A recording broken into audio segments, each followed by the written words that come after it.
Now, of course, Farage today, or over the weekend, was tweeting this out. President Trump just reiterated his concerns that Boris Johnson's new EU treaty stops us striking a trade deal with America.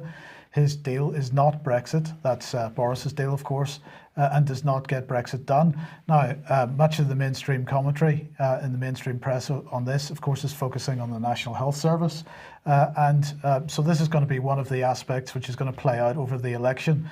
We're going to have Boris promoting his idea of a trade deal with the United States, with the Labour Party saying that a trade deal with the United States is going to result in the US coming along and stealing the National Health Service from us.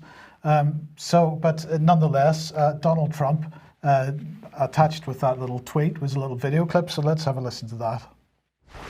I just hope he does it so the US, which is by far the biggest economy in the world, not even close, and if you do it a certain way, we're prohibited from trading with the UK. That would be very bad for the UK because we can do much more business than the European Union.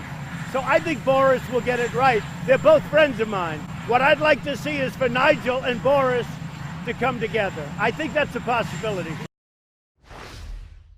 So he thinks it's a possibility they could come together with an agreement with respect to the election, but he's very concerned that if Boris's deal goes through as it is, that apparently this means that the US would not be able to trade with the UK because of EU rules.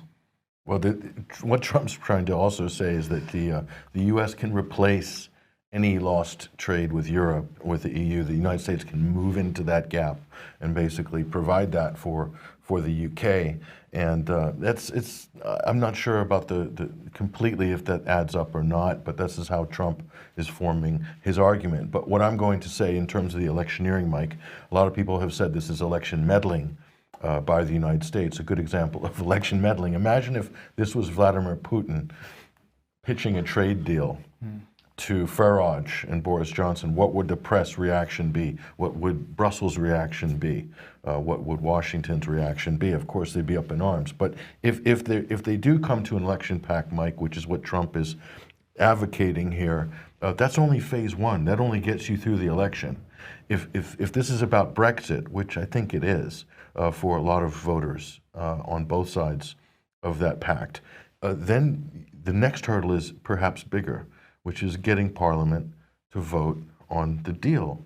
And could Farage hold up as a purist of Brexiteers? This deal is not for us. This isn't the deal we want. This is Theresa May's deal.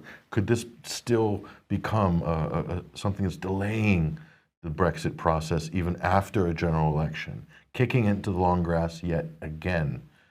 There's still no clear answer to that question because Farage seems to be sitting on the fence. One minute he's saying, this deal is not Brexit. On the other hand, he's saying, at other times he's saying, well, actually, we could go with this deal if we were part of an election pact and therefore ended up being part of some kind of coalition government. This seems to be what he's angling for. First and foremost. Now, Jacob Rees-Mogg today suggesting that really Farage should retire because the job's so nearly done, he should go. Well, he's done that already. Of course, he did that in 2016.